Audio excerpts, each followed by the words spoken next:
Pers memiliki posisi yang sangat strategis dalam kehidupan demokrasi yang modern. Ia tidak hanya sebatas sebagai penyampai informasi, namun juga sebagai pembentuk persepsi publik dan juga penentu arah opini masyarakat.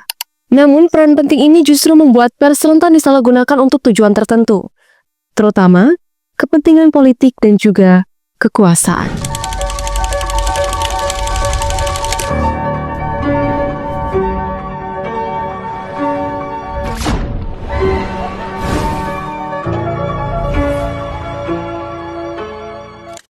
Halo, saya Saskia Ananda Putri, mahasiswi aktif program studi ilmu komunikasi STISIP Widya Puri Mandiri Sukabumi dengan NIM 7020123020 semester 4.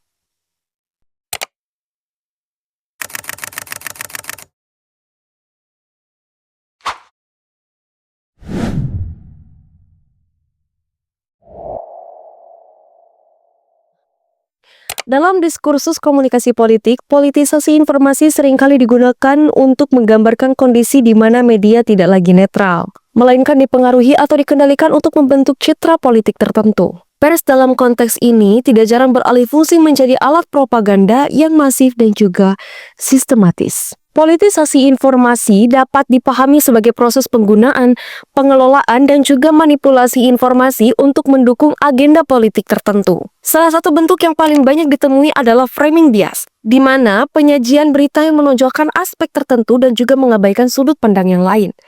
Selain itu, ada pula dikenal sebagai agenda setting, di mana media sengaja memprioritaskan isu tertentu agar tampak lebih penting di mata publik. Hal ini bukan semata-mata hanya strategi komunikasi belaka, tetapi sering menjadi alat untuk membangun dukungan atau menjatuhkan lawan politik. Dalam konteks demokrasi yang kompetitif, praktik semacam ini menjadi tantangan besar karena publik akhirnya hanya akan mengakses informasi yang telah diseleksi dan dimanipulasi sesuai dengan kepentingan pemilik media ataupun aktor politik yang berpengaruh. Salah satu contoh nyata politisasi informasi dapat ditemui pada pemerintahan menjelang pemilu 2019 lalu di Indonesia. Sejumlah media televisi nasional secara konsisten menampilkan citra positif kandidat tertentu dengan menekankan keberhasilan program dan juga retorika yang membangun optimisme. Sementara itu, isu kontroversial atau kritik terhadap kandidat tersebut cenderung diabaikan atau diposisikan sebagai kabar yang tidak penting. Sebaliknya, lawan politik kerap diberitakan dengan nada yang negatif melalui sorotan pada konflik internal, tuduhan pelanggaran etika, atau performa yang dianggap kurang memuaskan. Praktik semacam ini menunjukkan bagaimana media tidak lagi menjadi penyampai fakta, tetapi turut mengarahkan persepsi publik. Jika dilihat dari sudut pandang teori propaganda, pola semacam ini memenuhi ciri pencitraan sistematis yang dirancang untuk membentuk sikap dan perilaku pemilih.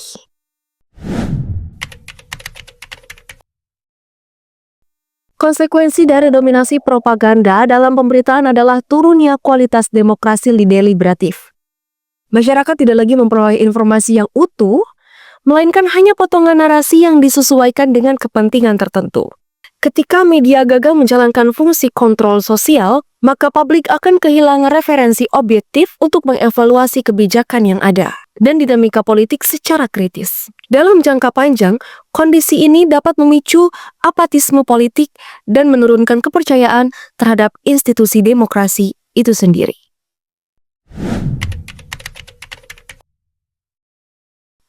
Meskipun demikian, pers tetap memiliki kapasitas sebagai instrumen kontrol sosial yang sangat penting.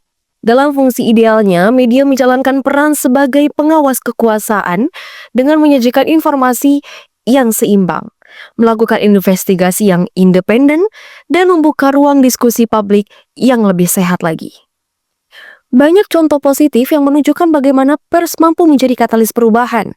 Misalnya, investigasi korupsi yang dilakukan beberapa media daring independen atau liputan mendalam terkait kebijakan publik yang merugikan masyarakat kecil.